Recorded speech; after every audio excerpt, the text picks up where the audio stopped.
Hi guys, welcome to Geeta YouTube channel. ನೋಡೋದ್ರಲ್ಲ ಸ್ನೇಹಿತರೆ, ಇವತ್ತು ಯಾವ ರೆಸಿಪಿ ಮಾಡಿದ್ದೀನಿ ಅಂತ ಬದನೆಕಾಯಿ ಗೊಜ್ಜು ಮಾಡಿದ್ದೀನಿ ಚಪಾತಿಗೆ. ತುಂಬ ಚೆನ್ನಾಗಿ ಬಂದಿದೆ, ನೀವು ಕೂಡ ಮಾಡ್ಕೊಳ್ಳಿ. ಗೀತಾ ಚಾನಲ್ ಯಾರ್ಯಾರು ಹೊಸಬ್ರು ನೋಡ್ತಾ ಇದ್ದೀರಾ ಅವರು ಪಕ್ಕದಲ್ಲಿರೋ ಬೆಲ್ ಬಟನ್ ಒತ್ತೋದು ಮರಿಬೇಡಿ. ವೈಟ್ ಬದನೆಕಾಯಲ್ಲಿ ಇವತ್ತು ಒಂದು ರೆಸಿಪಿ ಮಾಡ್ತೀನಿ, ಯಾವ ರೀತಿ ಮಾಡೋದು ಅಂತ ನೋಡೋಣ ಬನ್ನಿ. ನೋಡಿ, ತೆಂಗಿನಕಾಯಿ ಒಂದು ಅರ್ಧ ಹೋಳನಷ್ಟು ಹಾಕ್ಕೊಂಡಿದ್ದೀನಿ, ರುಬ್ಕೊಳ್ಳೋಣ. ಹುರ್ಗಡ್ಲೆ ಒಂದು ಸ್ವಲ್ಪ, ಇವಾಗ 2 ಪುಡಿ ಮಾಡ್ಕೊಳ್ಳೋಣ. ಇವಾಗ ಟೊಮೊಟೊ, ಈರುಳ್ಳಿ, ಬೆಳ್ಳುಳ್ಳಿ 3 ಹಾಕ್ಕೊಂಡು ರುಬ್ಕೊಳ್ಳೋಣ. ಇದನ್ನು ಪುಡಿ ಮಾಡಿ ಇಟ್ಕೊಂಡಿದ್ದೀನಿ.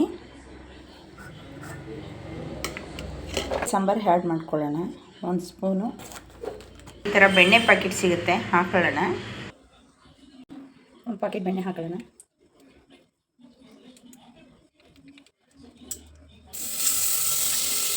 ಈಗ ಆಯಿಲ್ ಹಾಕೊಳ್ಳೋಣ.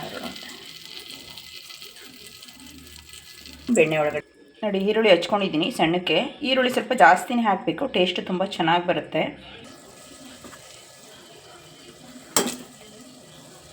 ಕಡಲೆಬೇಳೆ ಹಾಕ್ಕೊಳ್ಳೋಣ. ನೋಡಿ, ಬದನೆಕಾಯಿ ಹಚ್ಚಿ ನೀರೊಳಗೆ ಹಾಕ್ಕೊಂಡಿದ್ದೀನಿ. ನೋಡಿ, ಇವಾಗ ಇದು ಫ್ರೈ ಆಗಿದೆ. ಈಗ ಬದನೆಕಾಯಿ ಹಾಕ್ಕೊಳ್ಳೋಣ. ಕೆಲವರು ನಾವು ದಪ್ಪ ಮೆಣಸಿಕಾಯಲ್ಲಿ ಮಾಡ್ತೀವಿ, ಇದರಲ್ಲಿ ಏನು ಟೇಸ್ಟ್ ಬರಲ್ಲ ಅಂತಾರೆ. ಇದು ಕೂಡ ತುಂಬ ಟೇಸ್ಟ್ ಬರುತ್ತೆ.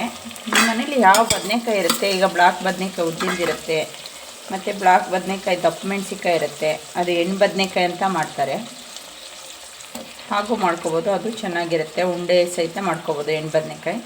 ಇದು ಈ ರೀತಿ ಮಾಡ್ಬೋದು, ತುಂಬ ಟೇಸ್ಟಿಯಾಗಿ ತುಂಬ ಚೆನ್ನಾಗೂ ಕೂಡ ಬರುತ್ತೆ. ಇದು ಎಣ್ಣೆಯಲ್ಲಿ ಸ್ವಲ್ಪ ಚೆನ್ನಾಗಿ ಫ್ರೈ ಆಗಬೇಕು. ಸ್ವಲ್ಪ ಚೆನ್ನಾಗಿ ಫ್ರೈ ಮಾಡಿ ಆಮೇಲೆ ಮಸಾಲೆ ಹಾಕೊಳ್ಳೋಣ. ನೋಡಿ, ಇವಾಗ ಆಗಿದೆ, ಫ್ರೈ ಆಗಿದೆ. ಇವಾಗ ರುಬ್ಕೊಂಡಿದ್ದೀನಿ ಮಸಾಲೆ ರುಬ್ಕೊಂಡಿದ್ದೀನಿ. ಇವಾಗ ಹಾಕೊಳ್ಳೋಣ. ಎಷ್ಟು ಗಟ್ಟಿ ಬೇಕೋ ಅಷ್ಟು ನೀರು ಹಾಕ್ಕೊಂಡು ಹದ ಮಾಡ್ಕೊಳ್ಳೋಣ. ನೋಡಿ, ಆಗಿದೆ. ನೋಡಿ, ಈ ಥರ ಇಷ್ಟು ಅದಕ್ಕೆ ತೊಗೊಂಡಿದ್ದೀನಿ. ಬೆಂದಮೇಲೆ ಇನ್ನೂ ಗಟ್ಟಿಯಾಗುತ್ತೆ ಇದು. ಇವಾಗ 1 ಸ್ಪೂನು ಧನಿಯಾ ಪೌಡ್ರ್ ಹಾಕೊಳ್ಳೋಣ. ರುಚಿಗೆ ತಕ್ಕಷ್ಟು ಉಪ್ಪು ಹಾಕೋಣ. ಇವಾಗೆಲ್ಲ ರೆಡಿಯಾಗಿದೆ, ವಿಜಲ್ ಕೂಗ್ಸೋಣ. ಇವಾಗ ಯಾವ ರೀತಿ ಮಾಡೋದು ಅಂತ ಆಲ್ರೆಡಿ ನಿಮಗೆ ತೋರಿಸಿದ್ದೀನಿ. ಇದೇ ರೀತಿ ನೀವು ಕೂಡ ಮಾಡ್ಕೊಳ್ಳಿ.